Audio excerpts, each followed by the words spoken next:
Oke, saatnya belajar. Hai adik-adik, kali ini kita akan belajar mengenai bagaimana tubuh mengolah makanan, pembelajaran ketiga. Sebelum belajar, kita berdoa dulu ya. Oh iya, jangan lupa untuk subscribe channel ini dan nyalakan tombol loncengnya agar tahu ketika ada video baru. Coba perhatikan gambar tersebut. Kalian tahu tidak proses apa saja yang harus dilalui sehingga kita memperoleh nasi? Nah, untuk tahu jawabannya, simak terus videonya. Assalamualaikum warahmatullahi wabarakatuh. Halo anak-anak, apa kabar? Kali ini kita akan belajar materi kelas 5, tema 3, subtema 1, pembelajaran 3. Yang semangat ya.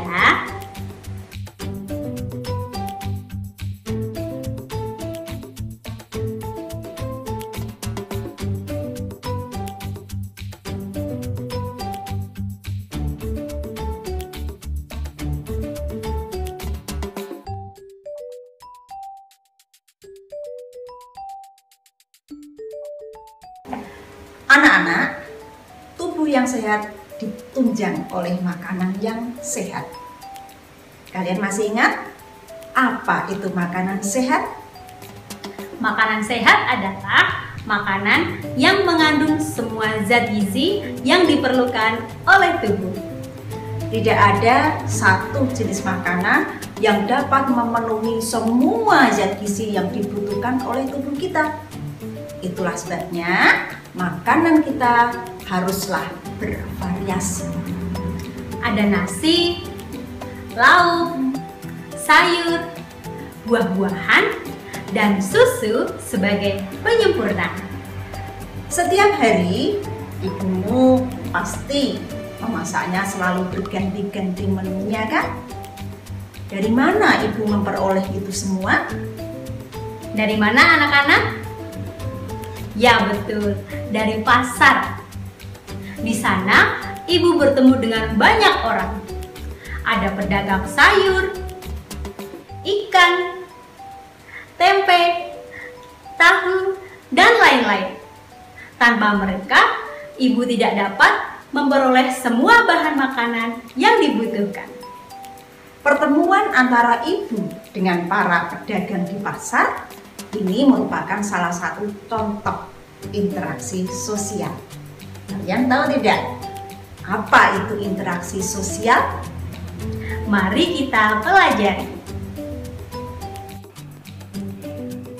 Manusia tidak dapat hidup sendiri.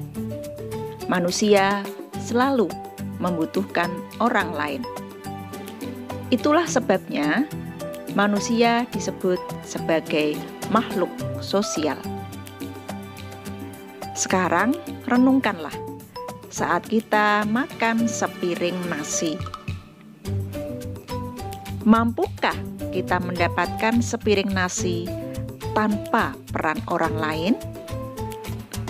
Proses apa saja yang terjadi? Siapa saja yang terlibat dalam proses tersebut? Manusia tidak dapat bekerja sendiri. Kita tahu, sebelum dimasak, nasi masih berupa beras.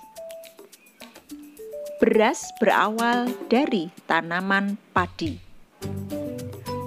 Tumbuhnya tanaman padi tidak lepas dari peran petani, mulai dari pengolahan tanah,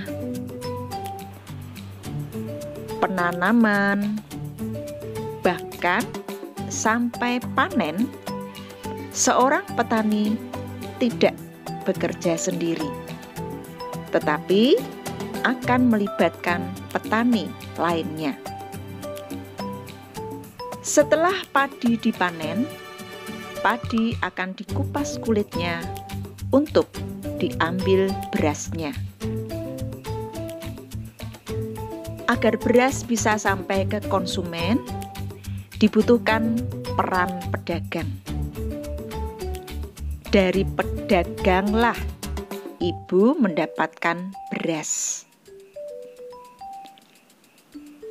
Setelah ibu menanaknya menjadi nasi, barulah kita bisa menikmati sepiring nasi. Nah, sekarang kalian tahu kan? Untuk dapat memenuhi kebutuhan sepiring nasi saja sudah melibatkan banyak orang. Belum lagi kebutuhan yang lain. Karena pada dasarnya untuk mencukupi kebutuhan, manusia tidak dapat memenuhinya sendiri. Manusia harus melakukan interaksi, baik dengan sesama manusia maupun dengan lingkungan hidup. Interaksi adalah hubungan yang saling memengaruhi. Interaksi manusia dengan sesama manusia disebut interaksi sosial. Interaksi sosial bisa terjadi di mana saja. Bisa di rumah, di sekolah, di masyarakat, seperti di pasar, bandara, rumah sakit, dan lain-lain. Interaksi sosial meliputi 3, yaitu 1. Interaksi antara individu dengan individu. Contohnya, antara pedagang dengan pembeli, antara dokter dengan pasiennya. Yang kedua adalah interaksi antara individu dengan kelompok. Contohnya, guru yang sedang mengajar murid-muridnya. Di sini guru sebagai individu, sedangkan murid-muridnya yang banyak merupakan kelompok. Yang ketiga adalah interaksi antara kelompok dengan kelompok. Contohnya adalah interaksi yang terjadi pada permainan bola voli.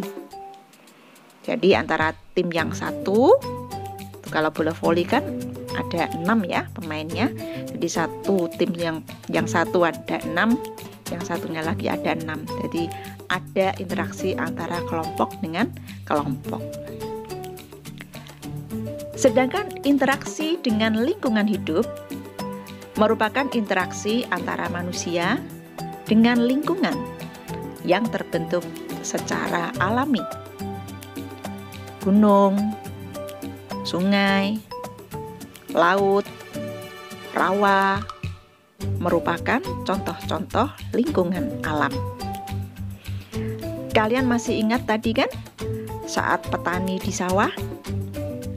Petani akan berinteraksi sosial dan juga berinteraksi dengan lingkungannya. Saat petani bekerja sama dengan petani lain, merupakan interaksi sosial. Sedangkan petani menanam padi merupakan interaksi dengan lingkungan. Wah, ternyata manusia juga melakukan interaksi dengan lingkungan ya, Bu? Iya. Kondisi geografis Indonesia membuat negara kita kaya akan sumber daya alam. Hal ini membuat interaksi manusia dengan lingkungan alam pun menjadi beraneka ragam. Tidak hanya kaya dengan sumber daya alam, Indonesia juga kaya dengan keragaman sosial budaya. Apa saja keragaman sosial budaya yang ada di masyarakat? Kita pelajari bersama-sama yuk.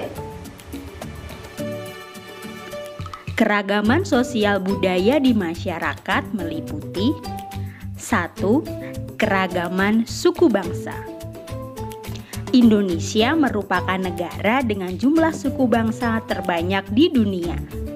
Contohnya, suku Minangkabau dari Sumatera Barat, suku Jawa dari Jawa Tengah, suku Asmat dari Papua, dan lain-lain. 2. Keragaman bahasa. Bahasa daerah di Indonesia sangatlah beragam. Bahasa daerah merupakan bahasa yang dituturkan di daerah tertentu oleh suku tertentu. Contohnya, bahasa Jawa, bahasa Sunda, bahasa Bugis, bahasa Betawi, dan lain-lain. 3. Keragaman rumah adat. Setiap suku bangsa memiliki rumah adat masing-masing. Contohnya, rumah Gadang di Sumatera Barat, rumah Joglo di Jawa Tengah, rumah Tongkonan di Sulawesi Selatan. 4. Keragaman upacara adat. Upacara adat berkaitan dengan adat istiadat dan kepercayaan suatu masyarakat. Contohnya, upacara ngaben, yaitu upacara pembakaran mayat di Bali. Upacara kasada di Jawa Timur, yaitu upacara yang dilakukan oleh suku Tengger untuk meminta ampunan dari Dewa Brahma. 5. Keragaman kesenian daerah. Kesenian daerah banyak macamnya, antara lain lagu daerah, tarian daerah, dan seni pertunjukan. Lagu daerah contohnya lagu Soleram dari Riau, lagu Kicir-Kicir dari DKI Jakarta. Tarian daerah contohnya tari Saman dari Aceh, tari Pendet dari Bali. Seni pertunjukan contohnya wayang kulit dari Jawa Tengah, reok Ponorogo dari Jawa Timur. 6. Keragaman agama. Ada 6 agama yang diakui di Indonesia, yaitu Islam, Kristen, Katolik, Hindu, Buddha, dan Konghucu. Yang menyebabkan terjadinya keragaman sosial budaya pada masyarakat Indonesia adalah 1. Perbedaan sejarah dan latar belakang munculnya masing-masing daerah. 2. Perbedaan lingkungan dan bentang alam di setiap daerah. 3. Perbedaan kepercayaan dan adat kebiasaan. 4. Keterikatan setiap suku pada lingkungan tempat tinggalnya. Nah, tugas kalian adalah amatilah lingkungan sekitarmu. Tuliskan 5 contoh interaksi sosial dan 5 contoh interaksi dengan lingkungan hidup. Cukup sekian pembelajaran kali ini. Semoga bermanfaat. Wassalamualaikum warahmatullahi wabarakatuh. Terima kasih sudah menonton. Jangan lupa like, komen, dan subscribe. See you adik-adik.